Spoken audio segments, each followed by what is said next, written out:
Hey guys, welcome back to my channel for Grown Women Only. I'm your host Nikki, and on this show we talk about love, life lessons, and leveling up, leveling up, leveling up.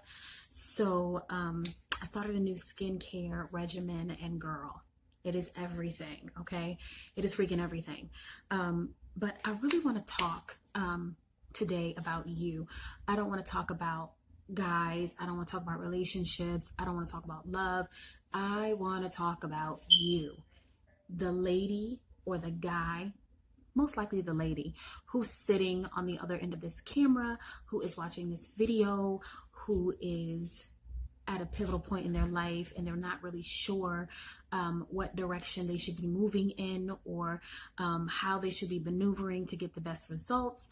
Like, this COVID-19 has changed so many things for different people, but I really believe that, like I always say, the constant is you. You are the constant. And I just want you to know, and tonight's topic is really simple. And that topic is, it is all about you, right? It is about you. It is about what you want. It is about what you desire. It is about what you want your life to be. It is about the outcome you are trying to get in your life. It is all about you. So if it's all about you, then it starts with you. It's super simple. I think a lot of people make it so hard, and they think that it's about someone else, and someone else has more of an effect on their life than they do. But everything is a choice, right? And sometimes we don't choose correctly, and in not choosing correctly, we learn lessons, and those lessons will keep coming and coming and coming, often the same one, until you learn what it is that you should be learning. So I just want to talk really quickly, really briefly about you. It is always about you. A lot of times we think when things happen to us, it's not about us. It is always about you.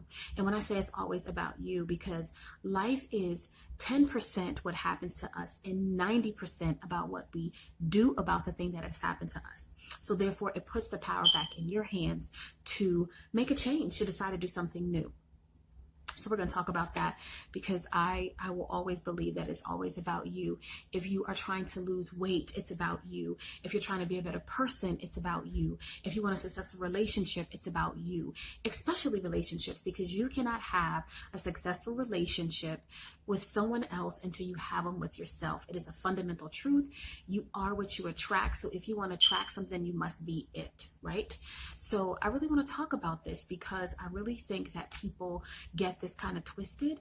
They are not smart in how they maneuver through their lives, and they want to put the blame on everyone else, right? But no one can control your mind, your emotions, your thoughts, your reactions, but you. So I made a couple notes, and the first one is, like I said, it's always about you. And I'm sorry, my topic is, it's always about you. So the first thing I want to talk about is, stop making people a priority. Make yourself a priority. Stop making people a priority. Ladies, especially women, especially Black women. I don't know why we do this. We are always muling and caping for people who would never do the same for us. We feel like it is our duty to save the race. Meanwhile, you are unhappy and you're overweight and you are depressed and you're experiencing anxiety. No. It is always about you, right? You have to remember that everything that you accept or deal with in your life is a choice. At any point in time, you can stop it, right? So remember that stop putting people's needs first. Put your own needs first. The second thing is relationships. So I don't know what it is about women, but we are always self-sacrificing in relationships when it should not be that way, right? A man is supposed to be a giver. He is a doer. He is a performer. He is someone who goes out there and makes it happen. As a woman, we are receivers. We receive what is given to us, right? And we even have the POV that if we don't like it, we can reject it, right? I think a lot of times with relationships that are happening now, we feel like it is our duty to give to men. No, it is never our duty to give to men.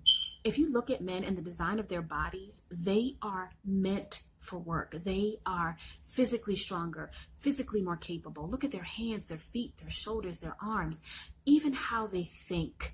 Do you know men compartmentalize? They can basically only think about one thing at a time. They need to focus. Whereas a woman is built very different. We can multitask. We could talk on the phone, burp a baby, cook dinner, but we are the weaker sex. And in knowing this, we are to receive, right? Think of the design of our bodies and the organs and how we have sex or relate or be intimate with one another. A man is supposed to give, a woman to receive. Is learn to love yourself. Yes, and honey, learning to love yourself can be hard, very difficult, because sometimes we are our own worst critics. We will pick ourselves apart and point out flaws that most people don't even see. It's like, if we can forgive other people, we need to learn to forgive ourselves for the choices that we've made, some of the behaviors that we've exhibited, maybe some of the things that we've done. Maybe we need to forgive ourselves for past relationships or situations that have not been conducive for our lives. But you have to learn to love yourself. The second thing I would say is learn to be comfortable in your own skin. Now, this used to be really hard for me because I'm a very thick girl. I am never under about 150, and I'm about 5'6", so I'm thick. Like, my booty is ginormous just by nature, and I would shy away from my body. I had to learn to be comfortable in my skin and embrace my skin. And then when I was comfortable with the things that I didn't like about myself, I had to put together an active plan to address them, right? So first, it's just about acknowledging that, you know, this is who I am. I can acknowledge that I have these little, I don't know what you call them, like these little puffy cheeks right here. I can acknowledge that I have a little pudge nose. I can acknowledge that, I don't know, I have a little bit of a fat chin. I can acknowledge these things, and it's fine, because once I acknowledge something and accept it, then I can figure out what I need to do to change it. So be comfortable in your skin. There is no one like you. You are totally unique, and you bring value to the world just by you being here and being different. So embrace it. Embrace yourself. Be comfortable in your skin. You don't have to look like the supermodel. You don't have to look like the girl next door. Embrace who you are. And let me say this too. A lot of women look on Instagram and become very envious of things that they see. Girl, if I could only tell you how doctored a lot of those photos are. So you're not even measuring yourself up to something that's real or obtainable without some type of enhancement. So girl, stop tripping and embrace who you are. Be comfortable in your skin. Next thing I would say is love your own company. A lot of us are becoming very familiar with that because we are alone together. It's the hashtag. And a lot of us are by ourselves, and we have to learn to entertain ourselves, to be alone with ourselves, to go on that personal journey that a lot of us kind of put off or we are not comfortable with, especially if we're extroverts. If you are not an introvert, and you are an extrovert, someone who likes a lot of people around them, you know, it's kind of hard to sit in silence with yourself, right? But you have to learn to enjoy your own company. You know, dance, have fun, paint, take a class, learn a new skill, like learn to love your own company. Because believe it or not, it's these down times that make us really interesting people. I saw this quote where this guy was saying, if you don't come out of this as a better person or having obtained a new skill, you're lazy. You basically wasted your time. And we have been given about 2 months solid almost to kind of develop who we are. So learn to love your own company. The next thing I would say is, this is a good one. Know that you are a catch. Yes, honey, know that you are fine, that you are bootylicious, that you can get it popping. Know that you are a catch. And the reason I say that is because you have to put value on who you are in your life if you expect someone else to do the same for you. A lot of times we don't put value on ourselves. We're afraid of coming off as cocky or arrogant or stuck up or doing the most. But a lot of times, a lot of us aren't doing enough. Know that you are a catch. Honey, I'm fine. I tell myself every day, girl, you look good. You're fine. You're doing what you can to get yourself together. Like, you are a catch. And because I'm happy with me, then I know the type of value that I bring to my own life so I can extend that to someone else. Honey, know you're a catch. Know that you are a catch. And there is someone out there who will give you the world. But you have to first be willing to show up in the world and know that you're worth the thing that you want. So know that you're a catch. The next one is, it's okay to be alone. Okay? It is okay to be alone. A lot of us, especially in this COVID thing, are finding ourselves in a season of singleness. A lot of women, a lot of Black women find themselves single because we always seem to put other things ahead, family, careers. It's something that's been drilled in our head. It's like, hey, you know, you don't need a man for this, you need a man for that. Like, always have your own, blah, blah, blah, blah. Pursue your goals, pursue this, pursue that. So it's like, in pursuing the thing that we feel we need, we don't have a lot of time for a relationship. So a lot of us are single. And I want to tell you that that's okay. Right? If you are by yourself, or if you are alone, if you're not dating, if you're not seeing anyone, you don't have a significant other, it's okay.